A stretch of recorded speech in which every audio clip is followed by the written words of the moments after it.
मनरेगा मजदूरी भुगतान में देरी से नवसारी जिले के महुआ तालुका में आक्रोश, जिला कलेक्टर को सौंपा गया ज्ञापन। ग्राम पंचायत और प्रशासन की लापरवाही पर उठे सवाल, मजदूरों ने कहा हमारा हक छीनने की कोशिश। गुजरात में मनरेगा बजट आवंटन और भुगतान प्रक्रिया पर विशेष रिपोर्ट, देरी तक असल वजह क्या है, विशेष चर्चा, क्या सरकारी योजनाओं का लाभ वास्तव में जरूरतमंद तक पहुंच रहा है, विशेषज्ञों से बातचीत। नमस्कार, आप देख रहे हैं न्यूज एक्सप्रेस 24 और मैं हूं एंकर अर्पिता पटेल। नवसारी जिले के महुआ तालुका के एक गांव में आज मजदूर जिला कलेक्टर कार्यालय पहुंचे। उनका कहना है कि महीनों से उन्होंने मनरेगा के तहत काम किया, लेकिन आज तक उनकी मजदूरी का भुगतान नहीं हुआ। वेतन न मिलने से उनके परिवारों की आर्थिक स्थिति बेहद खराब हो गई है। इस समस्या को लेकर आज उन्होंने जिला कलेक्टर को ज्ञापन सौंपा और अपनी मेहनत की कमाई जल्द से जल्द दिलाने की मांग की। ग्रामीणों ने बताया कि कई बार उन्हें ग्राम पंचायत और संबंधित अधिकारियों से गुहार लगाई, लेकिन उन्हें केवल आश्वासन मिला। अब हालत यह है कि वे कर्ज लेकर अपना घर चला रहे हैं और कई लोग तो पास खाने के तक के लिए पैसे नहीं है। तो आखिर ये समस्या क्यों आई? गुजरात में मनरेगा का बजट कितना है और मजदूरी भुगतान में देरी की असली कारण क्या है, इसे समझते हैं। आइए मनरेगा बजट और भुगतान प्रक्रिया पर एक नजर। मनरेगा यानी महात्मा गांधी राष्ट्रीय ग्रामीण रोजगार गारंटी योजना के तहत सरकार गरीब और जरूरतमंद लोगों को काम देती है और उनके परिवारों की आर्थिक सुरक्षा सुनिश्चित करती है। वित्त वर्ष 2025-26 इस योजना के लिए केंद्र सरकार ने 86,000 करोड़ रुपए का बजट आवंटित किया गया है, लेकिन जमीनी हकीकत कुछ और ही दिख रही है। गुजरात में मनरेगा मजदूरी दर 280 प्रतिदिन रुपए और इस योजना के तहत हजारों मजदूर पंजीकृत किए हैं। वित्त वर्ष 2024-25 में गुजरात को 2800 करोड़ का बजट मिला था, लेकिन इसमें से अभी भी करोड़ रुपए के भुगतान लंबित हैं। नवसारी जिले के बात करें तो यहाँ के 15,000 मजदूरों के लिए 30 करोड़ आवंटित किए गए थे, लेकिन अब 5 करोड़ भी मजदूरी बकाया नहीं है। मजदूरों का कहना है कि अगर ये पैसा समय पर नहीं मिला तो वे अपने परिवार का भरण पोषण नहीं कर पाएंगे। ग्रामीणों की नाराजगी और प्रशासन की भूमिका। इस पूरे मामले में सबसे बड़ा सवाल प्रशासन की जवाबदेही पर उठता है। मजदूरों ने आरोप लगाया है कि ग्राम पंचायत के कुछ अधिकारियों और सरपंच ने उनकी समस्या को गंभीरता से नहीं लिया। कुछ मजदूरों ने यह भी बताया कि जब वे पंचायत कार्यालय गए तो वहां के अधिकारियों ने उनके साथ दुर्व्यवहार किया और आपत्तिजनक टिप्पणियां तक की। क्या सरकारी योजनाओं का लाभ आम जनता तक पहुंच रहा है या फिर बीच के लोग इसका फायदा उठा रहे हैं? इस पर हमने जिला कलेक्टर से बात की। उनका कहना है कि बजट की कमी और तकनीकी कारणों से कुछ भुगतान रुके हैं, लेकिन जल्द ही इसका समाधान किया जाएगा। मनरेगा अधिनियम के तहत मजदूरों को काम खत्म होने के 15 दिन के अंदर भुगतान मिलना चाहिए। अगर यह समय सीमा पार हो जाती है तो मजदूरों को ब्याज सहित भुगतान किया जाना चाहिए। इसके अलावा यदि मजदूरों को काम की मांग करने के बावजूद 15 दिनों के अंदर रोजगार नहीं मिलता तो उन्हें बेरोजगारी भत्ता मिलना चाहिए। लेकिन यह सवाल यह है कि क्या सरकार और प्रशासन इन नियमों का सही से पालन कर रहे हैं? इन पर विशेषज्ञों की राय।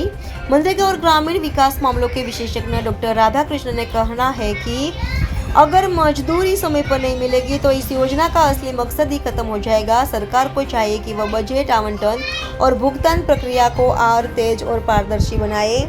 इसी मुद्दे पर हमने नवसारी जिले के वरिष्ठ सामाजिक कार्यकर्ता अरविंद जोशी से बात की। उनका कहना है कि ग्राम पंचायतों के जवाबदेही तय करनी होगी। जो अधिकारी मजदूरों के पैसे रोक रहे हैं उन पर कार्रवाई होनी चाहिए। अगर प्रशासन ने जल्द कदम नहीं उठाए तो यह आंदोलन और बड़ा हो सकता है। ग्रामीणों की मांग और प्रशासन से अपील। मजदूरों की मांग है कि उनकी मजदूरी का तुरंत भुगतान किया जाए। भविष्य में ऐसी स्थिति दोबारा न आए, इसके लिए नई नीति बनाई जाए। ग्राम पंचायत और अधिकारियों की जवाबदेही तय की जाए। अगर इन मांगों पर जल्द कार्रवाई नहीं हुई तो मजदूरों ने आंदोलन की चेतावनी दी है।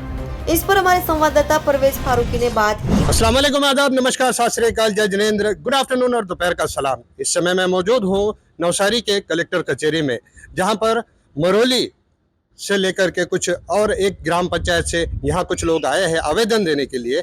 इस आवेदन को लेकर के यहाँ पे क्या कुछ कहना है इनका, इनसे भी हम चर्चा करेंगे। फिलहाल ये मैं आपको बता दूं कि ये आज की जो स्टोरी है ये मनरेगा से जुड़ी है, जिसका अगर राष्ट्रीय बजट की मैं बात करूं तो इस बार बजट को भी घटाया गया है। ग्राम पंचायत में क्या कुछ होगा और कितना कुछ बजट कम और ज़्यादा होगा, यह हम आपको लगातार अपडेट करते रहेंगे। फिलहाल इसी पर चर्चा करने के लिए मेरे साथ मरोली तालुके से आए हुए कुछ और लोग और कुछ और बहनें हमारी यहाँ पे मौजूद है, उनसे हम बातचीत करेंगे। सबसे पहले तो आप अपना नाम बताएं और आपकी मांग क्या है ये बताना है आप। મારું નામ નીતાબેન હર્ષદભાઈ પટેલ છે. અમે મોવર ગ્રામ પંચાયતમાંથી આવ્યા છે અને અમારું મનરેગા 3 વર્ષથી ચાલતું નથી ને અમે 3 થી 4 દિવસથી આંટા મારતા છે, પણ પંચાયતમાં સરપંચ હાજર થતા નથી અને આજે હાજર થયા તો એવું કીધું કે અમે આ મનરેગાની લેવા તૈયાર નથી એમ, એટલે એમ જવાબદારી લેવા તૈયાર નથી એ લોકો એમ. તમે મનરેગા ચાલુ કરે તો તમે તમારી જવાબદારી પર તૈયાર કરો લેજો એમ. ને તલાટી સાહેબે તો કીધું કે મારી પરવાનગી છે, સરપંચ ના પાડતા છે કે મારી પરવાનગી નથી એમ. इससे पहले आपने जिला कलेक्टर में यहाँ करके कोई अर्जी की थी? ને આજ સુધીમાં એવો કોઈ વિરોધ આવ્યો નથી. આ પહેલી વાર જ આ સરપંચ આવ્યા ને જ અમારી હાથે આવું થતું છે. सरपंच का क्या नाम बताया और कितने सभ्य है वहाँ से? યોગિતાબેન, એનું હસબન્ડ નામ યોગિતાબેન કમલેશભાઈ પટેલ ને 8 સભ્ય છે પંચાયતમાં. 8 सभ्य छे। अभी यहाँ पे जो है यहाँ के कलेक्टर श्री मौजूद नहीं है, हाँ. तो आप यहाँ रजिस्ट्री में जमा करवा के जा रहे हो, हाँ. तो और इसके आगे और क्या प्लानिंग है आपका? હવે એ લોકો કલેક્ટરને અમે અરજી આપતા છે, ટીડીઓને બી આપવાના છે અને ડીડીઓને બી આપવાના છે. હવે એ લોકો શું કહે તે અમે જોઈએ. ને યોગિતાબેને એવું કીધેલું છે સરપંચે કે એ લોકો કોઈ બી બોલાવે તો હું ત્યાં અહીંયા આવવા તૈયાર છું. तो ये है इन सब की यहाँ की दास्तान, और कब तक और क्या कुछ निर्णय आएगा। और यहाँ पे लगातार मैं आपको ये बताता रहूँगा कि किस प्रकार से यहाँ पर बजट की वजह से नए नए प्रॉब्लम्स क्रिएट हो रहे हैं, और कलेक्टर श्री इनके आवेदन का क्या कुछ निकाल और निष्कर्ष पे पहुँचेंगी, ये हम आपको अपडेट देते रहेंगे। तब तक के लिए धन्यवाद। मनरेगा भारत की सबसे बड़ी रोजगार योजना है, लेकिन इसके क्रियान्वयन में कई खामियां हैं। मजदूरों को समय पर भुगतान न मिलने का मुख्य कारण फंड की देरी और प्रशासनिक लापरवाही है। सरकार को चाहिए कि डिजिटल भुगतान और तेज बनाए और पंचायत स्तर पर निगरानी बढ़ाए। हम न्यूज एक्सप्रेस 24 के माध्यम से प्रशासन और सरकार से अपील करते हैं कि मजदूरों की मेहनत का सही मोल दिया जाए। अगर सरकारी योजनाओं में पारदर्शिता नहीं होगी तो जरूरतमंद तक इनका लाभ नहीं पहुंचेगा। तो यह था आज का विशेष बुलेटिन, जिसमें हमने जाना कि कैसे नवसारी जिले के मजदूर अपनी मेहनत की कमाई के लिए संघर्ष कर रहे हैं। हम इस मामले पर लगातार नजर बनाए रखेंगे और आपको अपडेट देते रहेंगे। आप देखते रहिए न्यूज एक्सप्रेस 24, हम लाते रहेंगे आपके लिए देश दुनिया की हर बड़ी खबर निष्पक्ष और सटीक। नमस्कार।